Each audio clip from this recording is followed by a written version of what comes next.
Hello and welcome back to EAC, and today I'm going to be reviewing The Turning. Oh man. So the plot of this movie is a nanny goes to take care of two kids. One of them is played by Finn Wolfhard from It, Stranger Things. All those, you guys probably know who he is. And a little girl, I don't know the actress's name, or even the nanny's actress name, but she goes to take care of those kids in a mansion, and creepy stuff happens, and okay, I'm just gonna say it now. This movie is really bad. It is, unbelievably terrible. And I kind of knew that going in. I went to see this with my friend John. I didn't choose the movie. He invited me to go see it, and we went to see it. I didn't know what we were seeing before I even got in the car when they picked me up and we actually started to drive there. I thought we might have been seeing 1917, which I still haven't seen yet, and that's, man, that would be a much better movie. Again, I haven't seen it, so I can't really say that much about it, but I know that that would be an 100 times better movie than The Turning. And he already saw 1917, that's why we saw The Turning.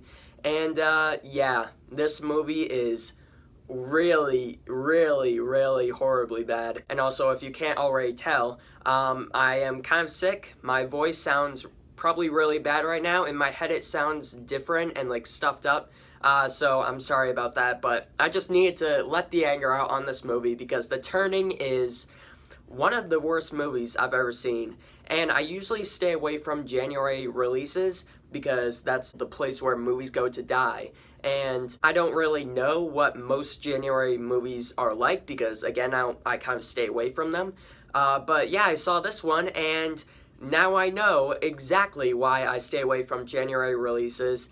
This whole movie is just really terrible. I don't know who directed this, and I don't even care that I don't know, because it is so forgettable. The only reason why you would remember it is the what the fuck ending, and also it being really bad. Those are the only two reasons why you would remember this movie. Not because it was good, because it was nowhere close to that, just because it was really bad and the ending makes you go, what the hell, in your head. I might get into spoilers, I'm going to try not to, but this movie came out a little while ago, like a month ago I think almost now, because I'm recording this video like really late. I'm sorry about that, but you guys probably don't care, especially on this movie. But yeah, I might get into spoilers, I'm sorry about that. If you guys are really set on seeing The Turning, then maybe click off this video, I guess, if you're really worried about spoilers. Again, I'm going to try not to, but I might end up getting into them, especially for the ending. But let's start off with the acting, first of all. All the performances are bad. Finn Wolfhard is actually okay, but he just does not fit in this movie at all. He fits in with horror movies. That has been shown in It, being the comic relief in It 1 and 2, and he was hilarious in that, and he worked in that movie because of who he played, the character that he portrayed. But in this movie, he plays a creepy, not really nice character who isn't compelling at all, and again, he's fine. Like, he definitely has the skill to portray really anyone, and he will do a good job at that if the right role is given to him. He does not fit in with this movie at all, playing this character who is, again, not nice. He's really creepy, and he also hits on the nanny character. You heard me right, I'm not lying. There is a scene when he is talking to the nanny about riding a horse, and he's like, have you ever ridden a horse? And the nanny goes, yeah, once at summer camp, but I don't know, she said like, but I didn't go anywhere, I just sat on the horse, and then he laughs a little bit, and then he goes, I could teach you, and then she'll go, oh, okay, and then he goes, alright, cool, and then they smile awkwardly at each other, and then later on, he is teaching her how to ride the horse, there it is, and she's on the horse, and then he goes, you look good up there. Like, what the fuck were they thinking? This is based off a short story or a book or something called The Turning of the Screw, I'm pretty sure. So I don't know everything about that book. I've not read it, or short story or whatever, so I can't really say if, this decision was bad, which it was in, cinema form, because it might have been the book, and they probably put it in because it was in the book, but just because I haven't read the book, and just because it's based on a book, I cannot act like I've read it and be like, oh, that's from the book. It's a totally different thing when you convert a book into a movie. It does not matter at all about the book. And I'm sorry to say this, if you like the book and it's being made into a movie, that's fine. And I bet you anything, if someone had a book that they really liked, say Divergent or something. The movie wasn't that great either. I didn't love the movie, especially the third one was really awful. Allegiant or whatever. But if someone really likes that book and then they watch the movie, I will bet my right arm that they would hate the movie more than other people who have not read the book. So if for some reason Divergent was really good and everyone thought it was really good except for the people who read the book, because they were let down by it, because they're like, oh, the book is so much better than what they did with the movie. That's just like this. You can't act like you've read the book if you haven't and be like, oh yeah, that was in the book. It just doesn't, the conversion to a movie just doesn't work like that. And apparently, I guess that was supposed to be in the book, all that stuff with Finn Wolfhard hitting on the nanny. Just because it was in the book, I can't act like it makes sense in movie form. I hope that makes sense, and I hope I'm not rambling on too much. I think I am. But yeah, it doesn't work in this movie at all. Pretty much nothing works in this movie. Yeah, Finn Wolfhard, his character is just really, really awful. Not defined at all, really. The little girl is the best actress in the movie. I'm not kidding. The nanny is bad. She's just plain bad in this movie, playing her character. And I don't know. I don't know what the actress has been in. The actress who plays her, I don't know what else she's been in. I don't think I've ever seen her before. Finn Wolfhard has obviously been in it and Stranger Things. So it's kind of like, oh yeah, I know him. But you don't know the little girl, and you probably don't know who plays the nanny. And that shows because the nanny is just bad in this. And the little girl is probably the best. Finn Wolfhard is fine, his acting chops are fine, but the person we've seen him play just doesn't work for who he's trying to play in this movie. It's like Robert Downey Jr. We know him as Iron Man, or like Daniel Radcliffe or something. We know him as Harry Potter. When we see him play something else that's really different from Harry Potter, it just doesn't always work with us because that's not who he's made to play, and that's how it works with Finn Wolfhard. So again, his acting is fine, but how he portrays the character in a sense that his character's personality, it does not happen in this movie. And the little girl, as I said, she's probably acting the best as her character and her acting chops or whatever you want to call them in this movie. I've not seen her in anything else. She does have some like cringy lines at some points. Everyone does, so I can't just say that about her. But she's fine in this movie. She's cute at times, but she's also kind of like menacing in a way. And that was something that is like a 0.1 point positive on this review for the grade that I'll give at the end. And while I'm with really small positives like that, I might as well say the other things that I actually like about this movie.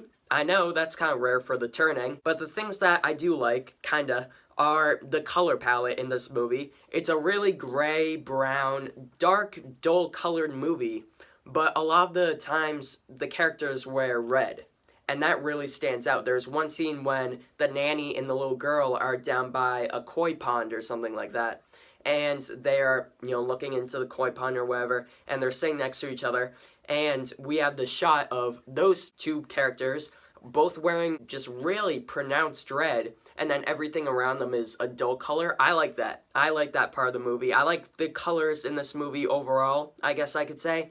But going past that, don't mix that in with cinematography, because the cinematography in this movie is bad. When they have a jump scare, this movie is littered with them.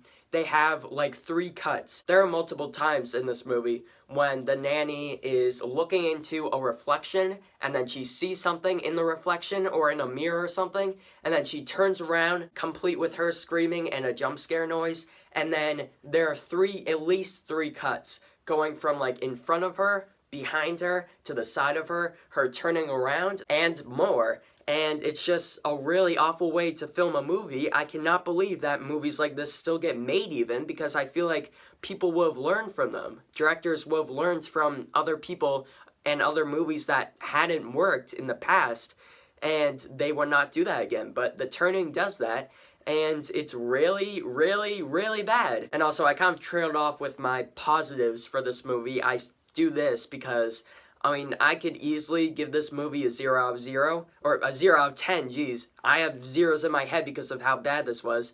I could easily give this that. I could give it like a negative 100, but I just tried to pick out the little things that were okay to kind of give it a few positive points, like 0.5 positive points added to the grade.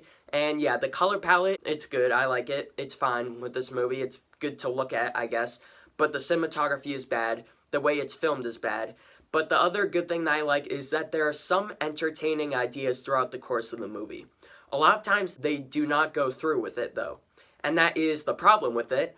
If they had some okay ideas throughout the whole thing, this would be kind of like a 47 Years Down, because in that movie, they had some good ideas, they went through with them, and I would sit there and be like, okay, that's fine. It's not good, and the whole movie is definitely not good in any way. It's a bad movie, but at least they did this, and I liked that a little bit in this movie, so that gave it a couple points.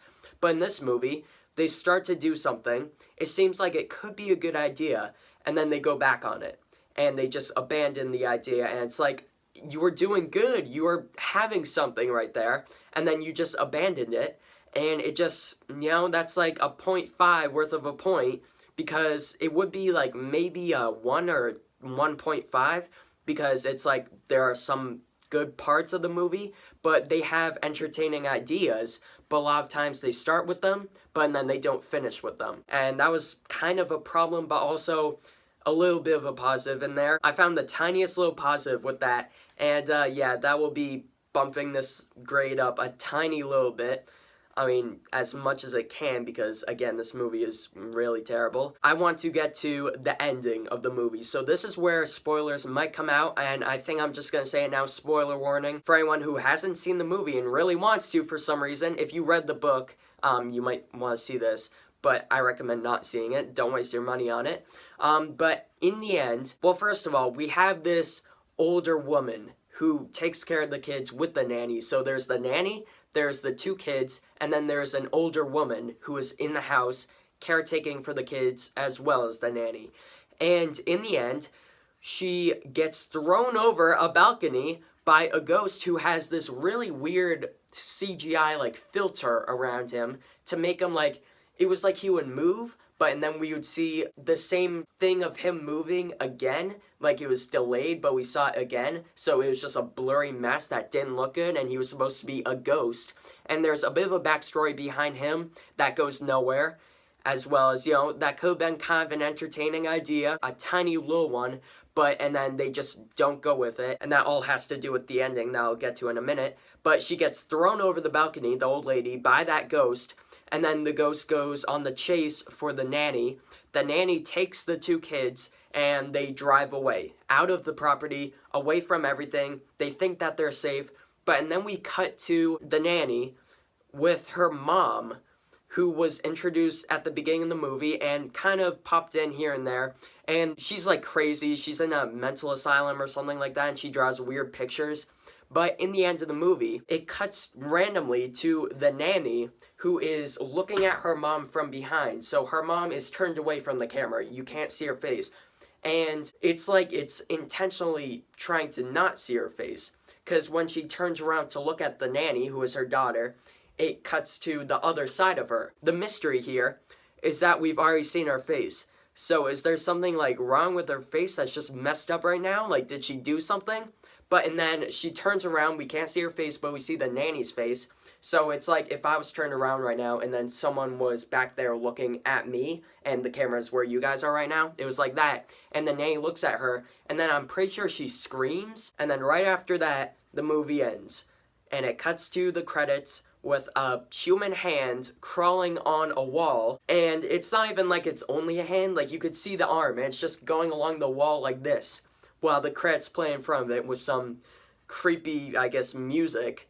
And it's just like, that is the most what the fuck ending I've ever seen in a movie. I'm being serious. It was so awful, and I don't know what they are thinking. Again, that might relate to the book, but if you haven't read the book, like I have not read the short story or whatever it's called. I just sat through the theater looking at it, And once it ended, I looked at my friend and I was like, I don't know what the hell that was. And it was baffling to see how bad the ending was because it doesn't make sense. The whole movie leads to something that never happens. It's building up and building up and building up. Even though it's really terrible, you're like, okay, it's going to lead to something that could potentially be good. But once it gets to the end, it again kind of double backs on its word and just cuts to something that has nothing to do with what we've been seeing. It's with the mom who we've been introduced to, but it doesn't really have anything to do with it. And we also get a flashback to a time earlier in the movie, which we saw, of the nanny talking to the old lady. And the old lady says, whatever your mom has, let's hope it's not genetic. And then we get an extended cut of that scene. Not just like, I'm not talking about the extended cut that you get when you buy a Blu-ray sometimes. I'm talking about they show the same scene over, but they add in lines that we didn't see the first time. It's not like when we first saw the scene in the movie, it cuts off to a different scene. We saw the full scene, but when they flash back to it, they add in lines to make it seem like it's this big epiphany that it's like, oh, this happened. But it just doesn't work because they added in these lines that don't make sense because we've already seen the full scene, which apparently we didn't because they cut out lines and then add them back in later. Oh my god, guys, this movie is a mess. It is really terrible. I was totally in shock once the movie ended. And as I said, I looked at my friend. It was John, who was in my Shining review. He was the one all the way to the left. Yeah, I looked at him and I was like, I don't know what the hell that ending was, and it was so unbelievably bad. I keep on saying that, but that's the best two words that you could put into this movie to describe it in any way. This is the definition of a January release. I am not about to see any other January movie. I know it's past it now, but for years to come, unless there's a movie that I'm like, okay, this movie looks good, I'm actually going to see it, even though it comes out in January. Unless that happens, I'm not seeing another January movie for a very long time. Guys, this movie is really terrible, and for that reason, I'm going to give The Turning a 1 out of 10. The reason why I gave it a 1 is because it has some entertaining ideas that, again, they don't fully go through with, but they were there for like a second, and also the color palette is okay throughout the movie. That's the only reason why this got a 1 out of 10. I could easily give it a 0, but I picked apart the smallest little positive things about it to give it at least some grade other than a 0. Guys, thank you all so much for watching this video. Don't waste your money on this movie. Don't waste your time with this. It just leads to nothing, and I was very upset when it ended, and I was like, I spent an hour and 45 minutes to watch this piece of shit. Yeah, don't watch it. I hope this video was better than the movie if you've seen it. Sorry I had to get into spoilers, but I could not stop myself because it was just so unbelievably bad. 1 out of 10 for The Turning. Thank you all for watching, and hopefully I'll see you all next time. Goodbye.